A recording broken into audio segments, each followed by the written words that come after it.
एक बहुत ही कंजूस सेठ था। एक दिन उसने अपने बेटे को अपनी दुकान पर बिठा दिया। उसने कहा कि जब तक मैं वापस ना आऊं तब तक किसी को भी कुछ भी बिना पैसे के नहीं देना।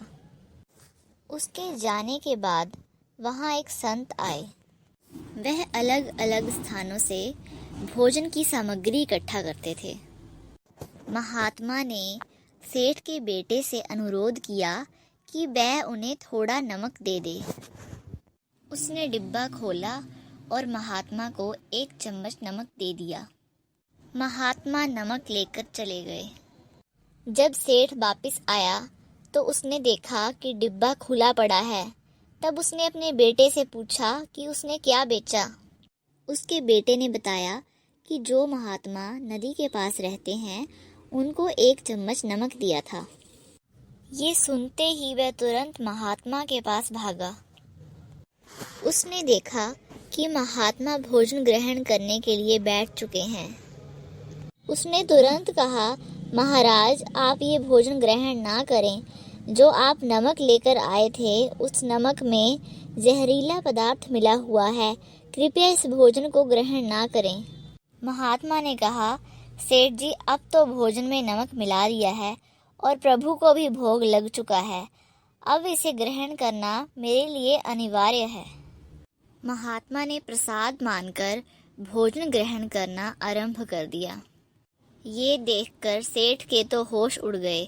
उसने सोचा कि यदि महात्मा को कुछ हो गया तो उसकी कितनी बदनामी होगी। वह सारी रात वहीं बैठा रहा।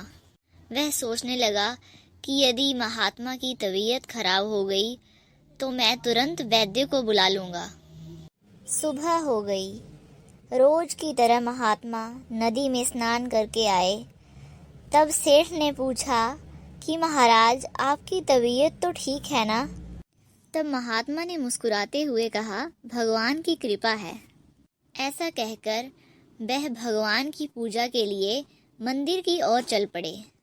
सेठ भी उनके साथ चल दिया। सेठ भी उनके साथ मंदिर पहुंच गया। जैसे ही उन्होंने मंदिर में प्रवेश किया, उन्होंने देखा कि भगवान की मूर्ति के 2 टुकड़े हो चुके थे। ये सब देखकर सेठ को सब कुछ समझ आ गया कि भक्त के अटल विश्वास के कारण भगवान ने भोजन के रूप में जहर को स्वयं अपने अवतार में ग्रहण कर लिया और उसे भक्त के रूप में प्रसाद के रूप में स्वीकार किया।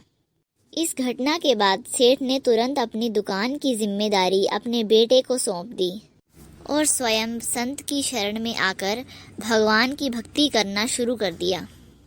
तो दोस्तों, देखा आपने भगवान ने किस तरह अपने भक्त की रक्षा की। जो भगवान से निस्वार्थ प्रेम करते हैं, भगवान उनका साथ कभी नहीं छोड़ते।